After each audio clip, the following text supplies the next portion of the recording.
All right, guys, welcome to today's live stream. And today I decided to make a live stream that is a bit spontaneous because I had some time free this morning. So I will start with answering the questions that I've been getting in comment section on my YouTube videos. And afterwards, I will take a live chat and check it out as well. So for you guys who do attend the live stream live, I have added a bonus that you can check out, and basically will show you how to keep Minoxidil effective for long term, and it is quite valuable video that I only share with the guys in my program. Okay, let's get started with questions. Sorry about voice, it's a bit early today. Okay, let's start with the first question. First question is about, is there anything else you would recommend for retaining hairline? The side effects of finasteride is turning me off. And yes, like there is always options. You can try natural treatments. You can try Minoxidil to address this hairline issue, because the finasteride itself is basically just to kind of thicken up your existing hair. Right? And if you cannot take finasteride, then you need to find something to substitute this. And Minoxidil, of course, is one way to do it. Because Minoxidil is a growth stimulator, right? Finasteride just blocks the DHT. So if you can find something else that can block DHT, then it's most likely sufficient to do that and add Minoxidil for hair regrowth. Next question is about, can dermarolling regrow temples? And my answer is yes, but it depends on if you are doing it just dermarolling by itself, or you are also adding some kind of growth stimulant to it, right? Because if you add growth stimulant to it, let's say like Minoxidil, then dermarolling will become much more effective, right? And this is basically the way I did it to regrow back my hairline, temples, and crown, is that I added Microneedling to treatment plan to actually make Minoxidil more effective. The same applies for other growth stimulators. Okay, next question is about, hey Alex, I'm 23 years old, and my hairline started to recede. I'm currently using alpha shampoo, coffee shampoo, and topical, and also take 0.5 finasteride, and I'm planning to add Minoxidil. What do you suggest? And yes, this basically is treatments that can work. It basically depends on if you do have any other underlying conditions that can cause problems. But if there is none, then basically it can be enough to get results, right? Because you have a DHT blockers, you have a shampoo cleaning, you have a Minoxidil for hair stimulation. So yeah, I would possibly suggest also try out Dermarolling, Microneedling. Okay, next question is, hey Alex, do you wait till your hair are fully dried before applying Minoxidil? I have time to do it at the night, but morning is hard to make time. Yes, I do wait until my hair are dry, and the way to do it to make it faster is basically to adding hair dryer, right? And of course, if you do, like I do use hair dryer, but you need to be careful so you don't get dry out your skin or those kind of things, right? So you need to be careful when you're using it, but it will make things much faster. So you can actually apply Minoxidil 2 times without a problem, right? Because hair must be dry before you apply Minoxidil to have effect from it. Okay, next question is about, hey Alex, thanks for the video. Do you think Propecia can work on temples? Yes, it can, but like in my case, I was able to get awesome results with Propecia, but what happened is that my temples, they thickened up, right? There was not new regrow, but they thickened up. So that's kind of difference between, for example, Minoxidil that can actually grow back the hair that has fallen out, compared to finasteride that basically just thickened up existing hair. Next one is about Minoxidil. Let's see. I began Minoxidil foam rogaine from about 2 weeks, and there is much shedding on my hair while showering or even if I pull my hair, it falls off easily. Is that normal? If your hair are weak, then it can have a brutal shedding effect if you start with Minoxidil. It doesn't matter what kind of Minoxidil it is. Other thing can be if you do have some kind of scalp inflammation or some other issue on your scalp going on that can cause the shedding is increasing. And so you basically need to check up if there is any other underlying issues going on. Make sure that actually there is nothing else that is causing your shedding. Next question is, do your father or grandfather all suffer hair loss? In other words, was hair loss genetic? in your family? Yes, I have a typical male, sorry, typical male pattern baldness in my family, but it's not like aggressive hair loss like I have been able to have over the years. And basically, my hair loss is genetic, but it also is or was because of inflammation and because of deficiencies in my diet, and those things basically made my hair loss so much more aggressive.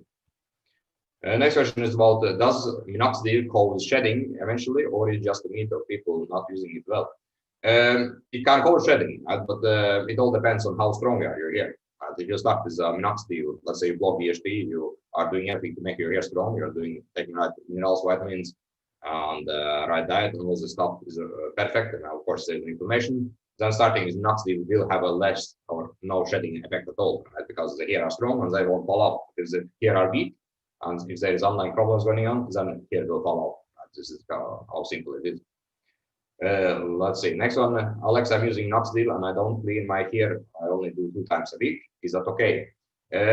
Yes, in a way it is fine. It depends on if you are using microneedling as well, because when you use microneedling, you need to have a clean scalp. But if you just use Minoxidil by itself, then I guess it's okay. But I still think it's better to wash it more often. So.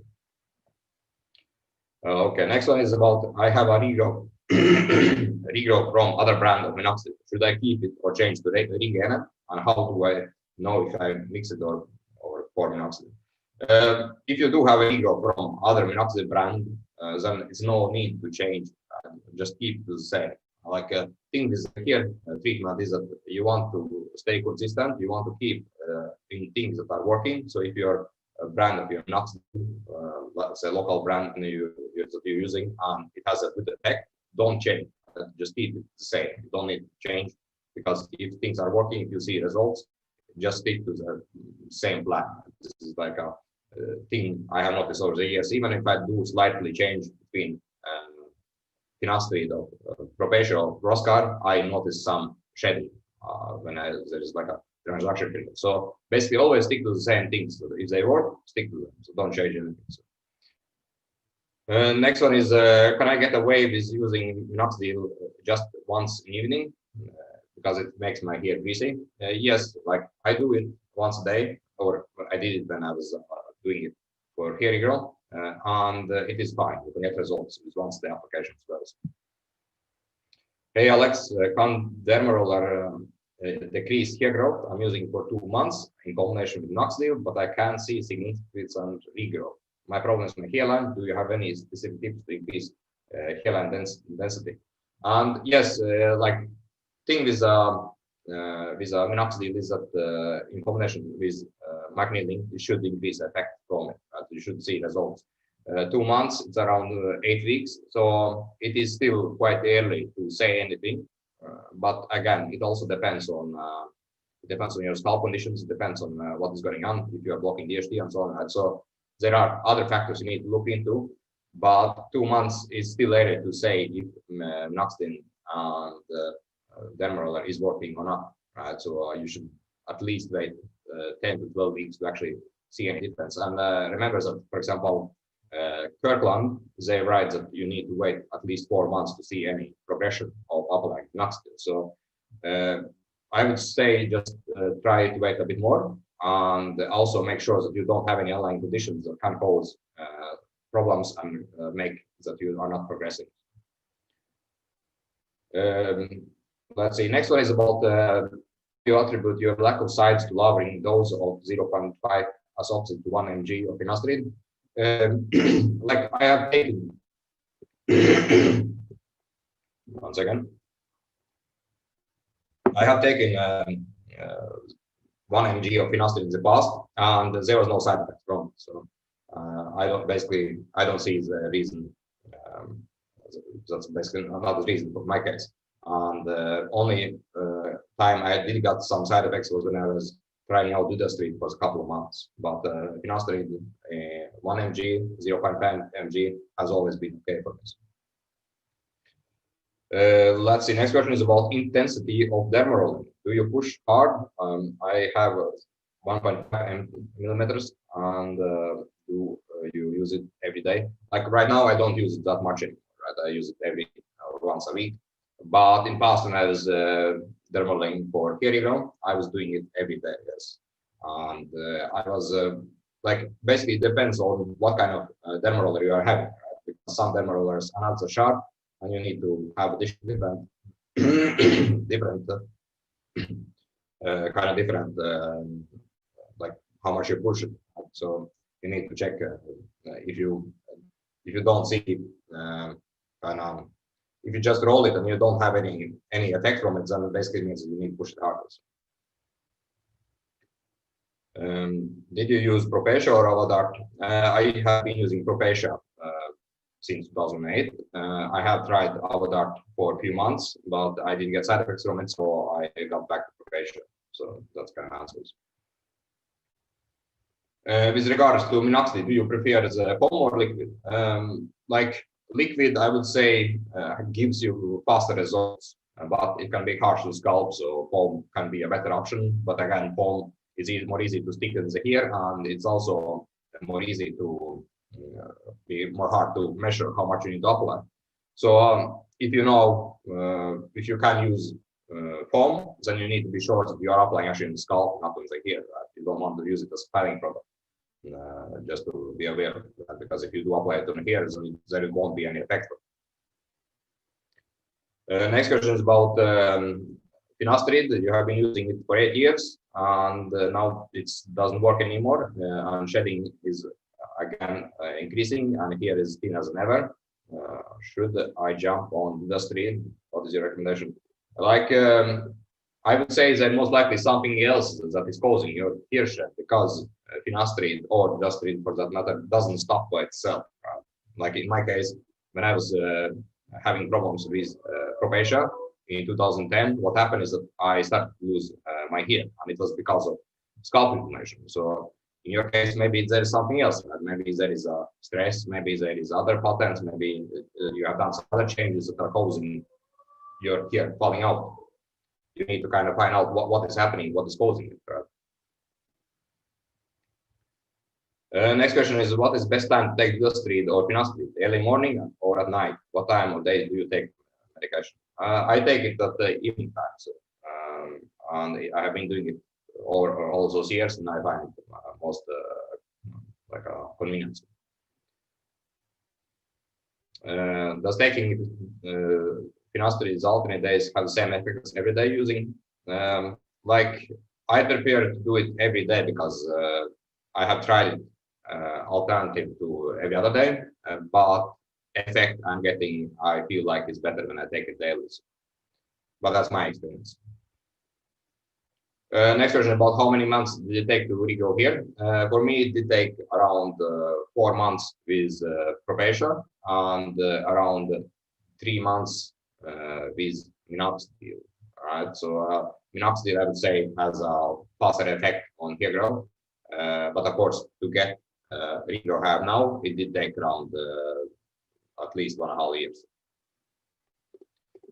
Next question about what medication are you taking now? I take basically just Propecia, that's all, and I do apply 3 times a week Minoxidil at the moment. Did you experience a lot of shedding when you started with Finasteride? No, because my hair at that time were quite strong, so there was no shedding. Right? And when the hair are strong, then there is no scalp inflammation. Basically, there is minimal possibility for shed. And remember that Finasteride and Finasteride is not a growth stimulant; it's basically just DHT blocker, and you should have minimal shed from DHT blockers. And if you do have a shed from DHT blockers, that basically means that there is something else wrong, and your hair are quite weak. So, in the first place. Let's see. Next one is about did your hair fall out after stopping Minoxidil? Yes, it can happen if you stop it at the wrong times. Right? I did make a video where I talk about it, like last week, and if you haven't watched it, check it out. But basically, you need to either cycle it the right way or kind of tap it down over time, right? Because if you stop it just one day, you decide to stop it, basically it will make your hair shut out. But of course, it depends also how long you have been using it. Right? Okay, next question about does shampoo matter? Yes, shampoo do matter. It is important to have a clean scalp, right? Because if your scalp is not clean, basically treatment won't work. Next one. Remember, also shampoo is something that helps to manage inflammation as well, right? So if your scalp is not clean, it's easy to get inflammation, and it will be problematic also. Hey Alex, any advice on how to remove flakes, dandruff from scalp? Yes, I just added a bonus for you guys who attend live stream live, and if you watch it, it will help you see how to remove those flakes, how to remove the dandruff from the scalp, and it is basically also. Let's see, next one is the side effects of Minoxidil impairment. I haven't had any side effects from Minoxidil, so I cannot say about that. Dermaroller is grabbing more here and pulling them out, I guess. Yes, it can happen. And so that's why you need to find a right dermaroller to use, because not all the dermarollers are the same. But you need to be very careful which kind of dermaroller you use, and don't go for the cheapest options, because often the cheapest options have blades, not needles, and they will make damage. You don't want to damage your hair follicles, you don't want to damage your scalp, because what will happen is it will inflame your scalp and cause other issues. So be very careful what kind of dermaroller you use, and specifically don't use dermarollers that easily pull out the hair. Make sure that you actually, when you have dermaroller, that it is good solid dermarollers that is with the right needles, with like real needles, not blades, and plus it also doesn't pull out the hair and doesn't stick in the hairs. Let's see, next one. Can values here be sign of hair loss as well? Yes, it can, but it depends on if it's like if it's a mid-placed hair, or if it's hair that is basically new hairs that are growing up. So you need to kind of see the difference. If it's a mid-placed hair, then yes, that's values here are signs of hair loss. But if it's a values here that are growing out because of growth stimulation, because of treatments, then no, that it's a good sign. So you need to kind of see the difference there. So. Hey man, what can I do for my itchy scalp? Yeah, you need to find out what is causing it. Right? Is it topically or externally that is happening in your scalp directly, or is it internally, like for example diet or something? Like you need to find out the root cause behind your itchy scalp, right? You need to find out what kind of thing can cause it. Right? And this is basically the best way. Of course, you can use Ketoconazole shampoo or some mask like apple vinegar or something, but again, those things won't address underlying issue. Right? So if you do have something else that is going on and causing it, you need to find out basically what it is that is causing your itchiness in your scalp. Man, there should not be any itchiness. Right? And basically that was kind of one of my main things that I was able to solve all my scalp problems, and that was also time when I was able to get results regarding hair. Next one is about do you recommend using Finasteride or Finasteride? Will the switching result into shedding? Yes, there is always a risk of shedding, and so just stick to one. If you feel that it works, like if you do use, let's say, Finasteride for tissue blocking and you feel it works, don't switch between anything. Just stick to the one thing, because it will make things easier, and it also won't have this effect of potential shedding, because there's always a risk of shedding if you switch between things, between different products and so on. Okay, that was the last question, guys. I will check out the chat and see what you have been writing there. And for you guys who are attending live, I strongly recommend to check out the bonus I added in the chat, because this one is awesome. It will basically be very helpful for you to fix any minoxidil problems, and also keep getting results from minoxidil long term. Right? So if you want to keep results and get more results, definitely check out that video in bonus. Yeah, it's something that can be very helpful for you. Okay, let's start with the first question. Basically, first question about what do I think about the root. Yes, that's an option to address DHT, but I don't use it. I don't think it's stable enough, and I think it's not convenient either. So there are so many other ways to address this DHT problem. I will not suggest to use it. Let's say, yes. Is there any side effects of Finasteride for long-term use? I have been using it for since 2008, so it's almost 13 years now. and for me it has been no problem with it. So I guess it depends on individuals. But for me, for 13 years of taking it, it hasn't been any problems. Do you lose hair while brushing your hair after the shower? Like minimal, I would say. If I counted them, I would lose like 10 to 15 hairs. And in the past, the number was around 25 to 35, but I've been able to make my hair stronger lately. And now, basically, the amount is 10 to 15 hair. I brush my hair after the shower. Question about microneedling on daily basis. What do you recommend? I'm using 0.5 millimeters length. And what length do you recommend for daily use? It basically depends on, like, I was using 1.5, but it depends on what kind of roller you're using and how much pressure you put in on it when afterwards you apply minoxidil. So there are questions you need to kind of ask yourself to find out if it's okay to use it this often, and basically find out what kind of dermal is best, because there is a difference, right? There is a difference of amount of needles or roller. There is difference of how much likelihood is that it will pull out or stick in the hair. So those things are important to kind of find out. Let's see, Alex, will you eventually cover up in the live streams the topics of your share bonuses? The cleaning, like the thing is that the bonuses is basically something that is part of my program. Right? So I just share one bonus video each time I have live stream, and this is videos that are a part of the program. So if you do follow my live streams, if you are attending the lives, and you can get those bonuses, and basically you can connect them together and get a good amount of the program, right? But it's not something I will cover in YouTube directly. So if you want to basically get all the videos, then you need to join my programs, or wait for all the live streams that I'm making.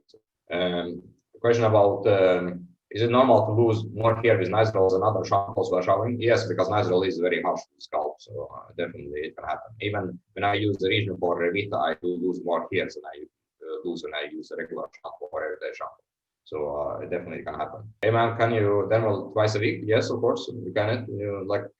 Dermarolling is something that you need to kind of find out for yourself. You need to structure it in the plan and find out what kind of is the right amount for you.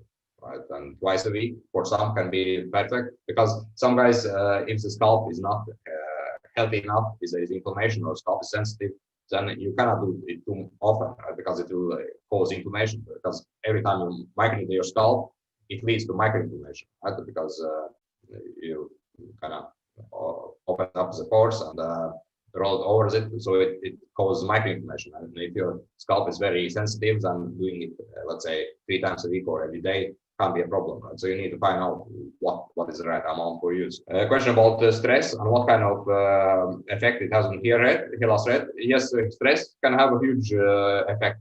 So you should either learn how to manage stress, and managing stress by breathing, by kind of understanding how to handle it better can be very helpful, right? Because you should not have any stress, like high stress that you kind of keep inside your system. Right? You need to make sure that the stress is at minimal levels, and be able to kind of manage it, because stress can have an effect here, especially if they are weak. If your hair are strong, if you don't have scalp inflammation, you block DHT, and you are having perfect treatments, and of course stress has a less likelihood of causing problems. But if you are not doing those things, then stress can have a big impact.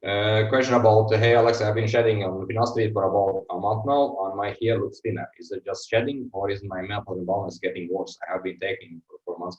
Like it's again depends on if there is any underlying issues that is not solved, right? For example, scalp inflammation, for example, other things that can cause that Finasteride is less effective, right? Or your hair are not strong enough, then there will be those shed cycles. Right? If the hair are strong, if you take care of any possible angle that can cause hair loss, then there is less likelihood of shed. Right? So you need to kind of find out what is happening. Right?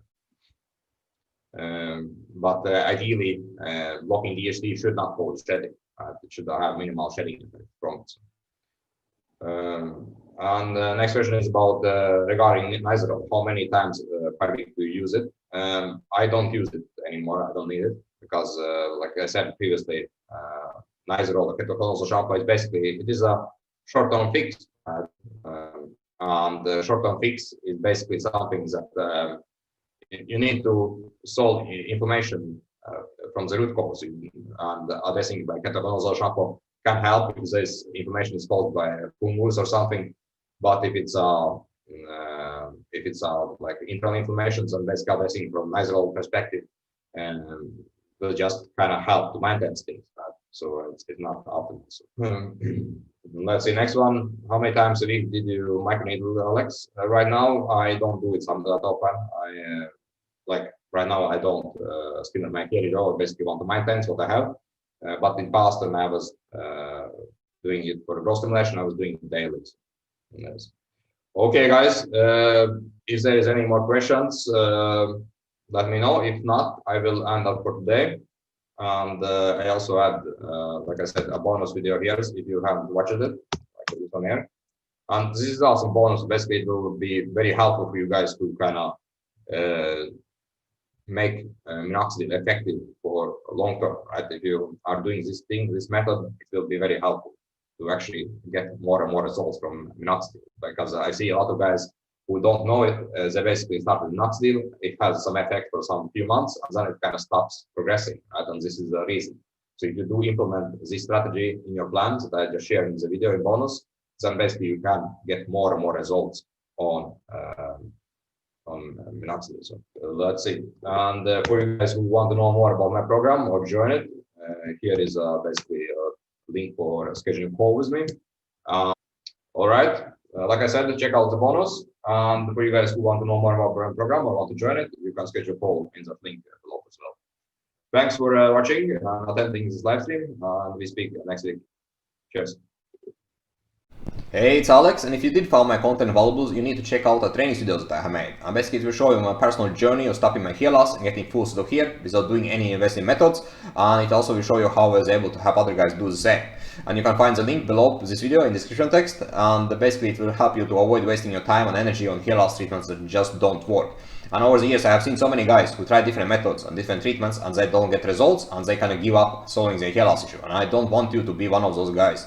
Also, if you do enjoy my content, subscribe to my channel because I upload 3 new videos every single week, and I also hold live stream every other week where you can ask your hair related questions and get answers them live. Plus I give away bonuses for subscribers who attend live streams live. Thanks for watching and see you on the next video.